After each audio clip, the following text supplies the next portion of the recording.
Hi there, welcome to Prime Sports with me, Razak Busbao. Now, the Ghana Football Association has moved to enforce a decision by the Court of Arbitration for Sport, ordering Hearts of Oak to pay its former player, Francis Ajete, over 100,000 Ghana cedis by July 7, 2025. The club risks being hit with another transfer ban by FIFA if the debt is not settled within stated time. We have more for you in this report. The committee took the decision on Tuesday, June 24, 2025, after FIFA threatened the GFA with severe sanctions, including withholding of 20% of the next FIFA forward funds to the FA until the debt is fully paid for failing to fully comply with the CAS ruling. Hearts of Oak has been ordered to pay the full outstanding amount of approximately 106,000 cedis to Ajete with an additional 5% interest per annum for September 15, 2023 until the date of final payment.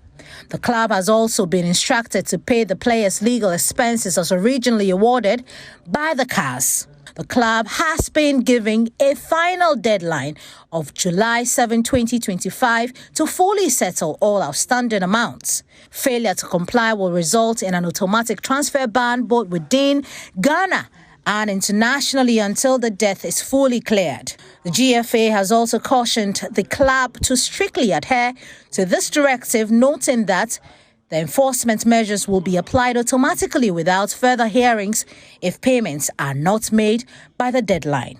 This comes days after the club was hit with another transfer ban by the Ghana Football Association for failing to settle an outstanding $70,000 owed to New Edibiasi United in relation to the transfer of midfielder Salim Adams. Well, meanwhile, Accra Hearts of Oak themselves will renew their rivalry with Asante Kotoko on Sunday, July 6 at the Accra Sports Stadium when both sides meet in the 2025 GFA President's Cup. Now, the annual fixture is now in its 10th edition, is held in honor of the sitting President of the Republic, and this year's edition carries added significance with President John Dramani Mahama expected to attend and personally present the trophy to the winning team.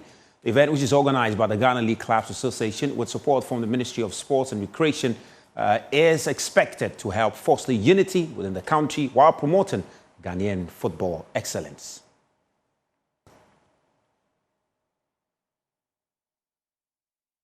Now, still on football, former Asante Kotoko chairman Herbert Mensah has urged the Ghana Football Association to stop talking so much and take firm action against hooliganism. Speaking in Scars of Hooliganism, a Joy Sports documentary that explores the emotional and structural impact of violence in Ghana football, Herbert called out the GFA's inaction in the face of repeated fan misconduct. I think the FA themselves have got to stop talking so much and do more. Put in the same measures that I've put in around the world. The clubs have a sense of responsibility. They have to. And you see abroad where people receive life bans, they go after people, they make sure you've got cameras and things in place to pick things up. And you can say it's expensive, but not really if you look at the budget of the FA, how much money that they generate themselves. You don't wait after the fact to say now you are banned for the rest of the season. Somebody's dead. At some points in time, I wonder whether governments should not start thinking of bringing in a sports czar.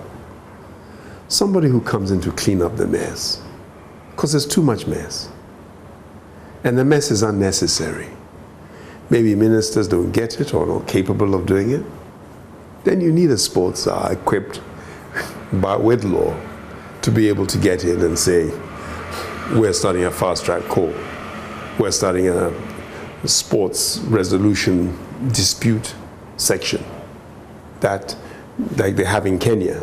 So therefore it is you are in a position now to take action against something and get a resolution within 2 weeks. It's not 6 months, it's not 2 years. You can close down things that change things. Meanwhile, the Director of Sports for the Ghana Police Service, ASP Ansa Yabuku, has admitted that identifying violent fans in large crowds during football matches remains a major challenge for the security services. However, they remain determined to arrest and prosecute those found culpable. We are all concerned. And you will also agree with me that our culture of deeply rooted in passionate behavior, especially these fans that are so violent, and they wouldn't change their mind, especially when they are supporting their clubs. And then identifying these violent people in very big crowd, these things pose as a very big challenge for all the security services, especially the stakeholders, when it comes to footballing at our stadia. We should all be cautious. Whatever happens at our stadia negatively sends the message all over the world, and it has its consequences. So those who go and misbehave, what would you do to them when you get them? You see, like I initially said, they are arrested, sent to court, and they are prosecuted. So if you come to the stadium and misbehave, misconduct, you see, you will definitely go through these legal processes. And nobody, even the club that you are supporting, cannot help you. So we'll plead with all the fans to rather celebrate than to come and cause mayhem or harm a fan or somebody. Now, young footballers from across West Africa had the chance to chase their dreams this week as the maiden edition of the West Africa Talent Hunt wrapped up in Accra at the prison's AstroTurf in Roman Range. My colleague Kwesi Frimpong was there and came through with this report. The maiden edition of the West African Talent Hunt concluded in Accra on Thursday. The three-day event saw players from 16 clubs get the opportunity to be watched by agents and scouts from Europe. The competition was put together by the One World Sports Management Group. Slovenian scouts for FC Koper, Roy Rodonja, revealed the rationale behind their participation in the tournament. But basically, I look for a complete player, for a player who can play in his position, and what the player is missing, we can add on to him with training. Because at the moment, I think it's hard to play with 18 years to make the step in professional football. But in these 2-3 months with training, we try to work on him to be one day first team player and starter, and of course the main player of the team. Former Accra Great Olympics coach Bismarck Kobina-Mensah also urged local players to give their best when scouts are present. For me, it's one of the best things that is happening to them, because when a scout from Europe comes to Ghana and maybe he's coming to watch you, you have to say thank you, God, because you really want to go there and they are coming here for you. So when you see them like that, then the best thing you can do is to show up a good performance. You know, a good performance, what type of performance? Your actions. Let's say, if you're a striker, they look at your positioning, of the ball positioning with the ball. If you're a winger, you look at how you take on players like Lami Jama. Number of times you cross the ball, maybe in 20 minutes, you know. These are the things they look at. Teams such as Brekum Chelsea, Atram Divisa, Great Somas, Zelina Africa, and a host of others were all involved. Well, let's turn attention to some cricket now, because the 2025 edition of the Obasa Cricket Festival is underway in the community, with hundreds of students participating in various sessions that have started on Monday. Now, the event, which is intended to introduce the sports to young players, is being organized by the Obasa Cricket Academy, and whose founder is Rida Ofori Amanfo, a former captain of Ghana's women's national cricket team. And she joins me on Zoom for a quick chat on this event that's already underway. Rida, thank you very much for making time with us. I mean, first of all, help us get a sense of how the event has been unfolding since it started on Monday. All right, thank you, Zach, for the opportunity. Obasa Cricket Academy is much grateful and appreciated. So we started on Monday. We had a meeting with our coaches to discuss about the itinerary, about the festival. So on Tuesday, we were at Obasa Senior High Technical School. That's my alma mater, Isikafo, Yehoho. So hundreds of students came around and they shown interest in the game. And on Wednesday, we had a coaching, umpiring, and then scoring seminar also for the senior and then junior players of the academy. Today also, we had a massive one at the Lincoln Sports Stadium for the Obuasi West schools. And so far, it has been good. Everything is going on well.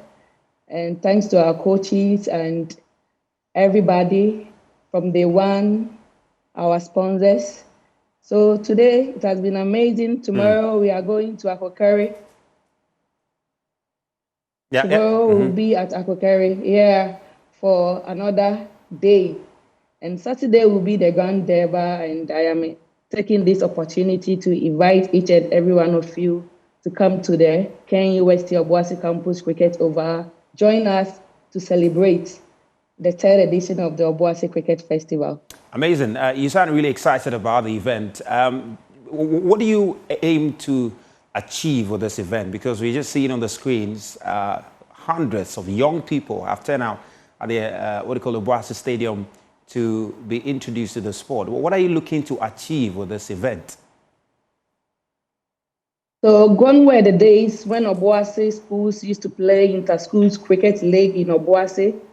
Now we don't play anymore. The aim is to make the game popular in Ashanti region. And another aim is to start the cricket league here in Obuasi for the schools. So our main objective is to make the game popular in the region. Amazing. But beyond, because you mentioned that it used to be popular in the region, but it has died down and you're looking to revive it. Based on your own analysis, why do you think people lost interest over time? It was lack of consistency. And when you start something, you have to be consistent. If you go today and you leave it about 5 to 6 months before you go there again, the people will lose interest about the game. So now, Obuasi Cricket Academy, in collaboration with Nkrumah Cricket Academy, we are doing a massive job when it comes to development in cricket. So now the consistency will be high, so that the interest will be high also. Because we are not stopping yet until we are done with everything, until the game is spread all over Ghana, not only in Ashanti region. Amazing. One will wonder, because we know the opportunities that come with football, you know, the opportunity to play with Chelsea, Manchester United, and basketball, cricket.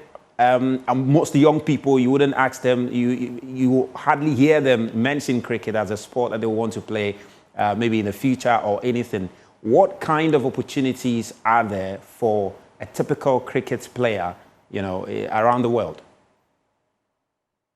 Me personally, I had opportunity to play in the US last year for Atlanta Pearls Women's Cricket Club. This year also, next month, 5 of our players have been invited to go and play in Jamaica in a league. So there are so much opportunity in playing cricket.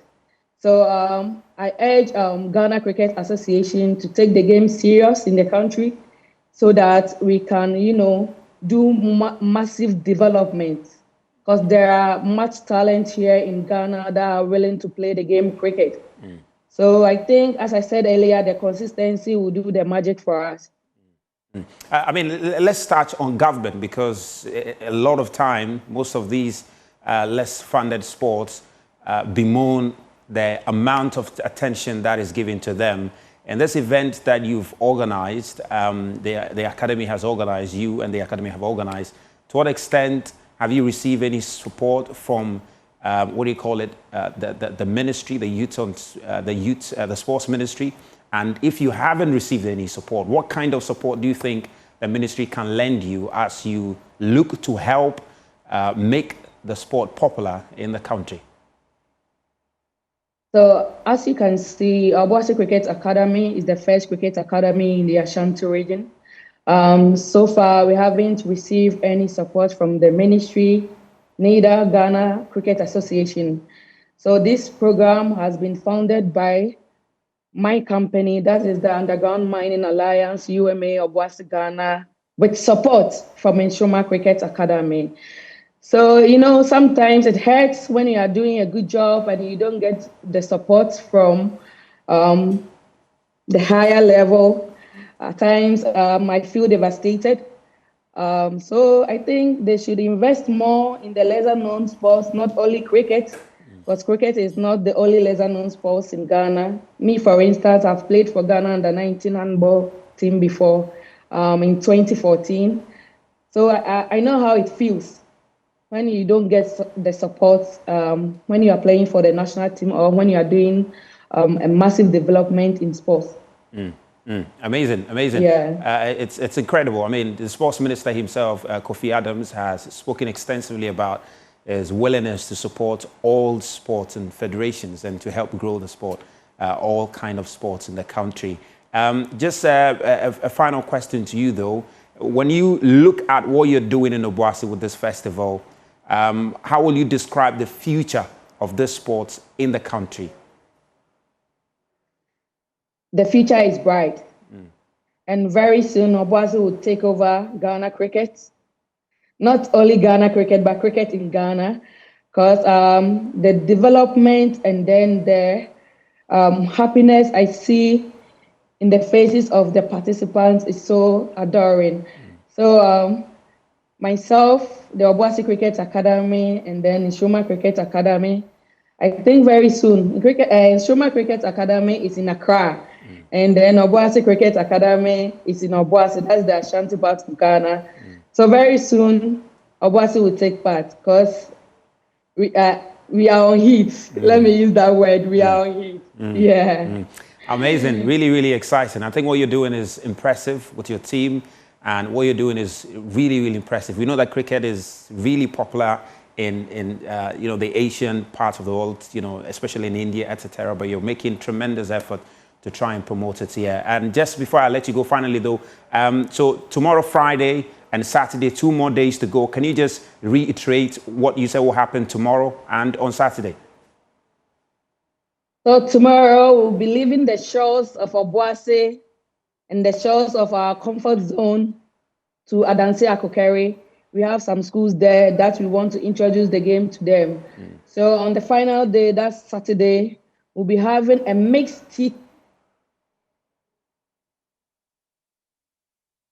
We seem to have lost there very briefly there, but I was making the point about them moving to Adansi to interact with some students in that community and also finalize the event on Saturday with a women's T20 tournament that will happen there. We'll keep tabs on this event that's unfolding and bring you more update in our subsequent bulletins. This is your home of extensive and comprehensive sports coverage, not just football.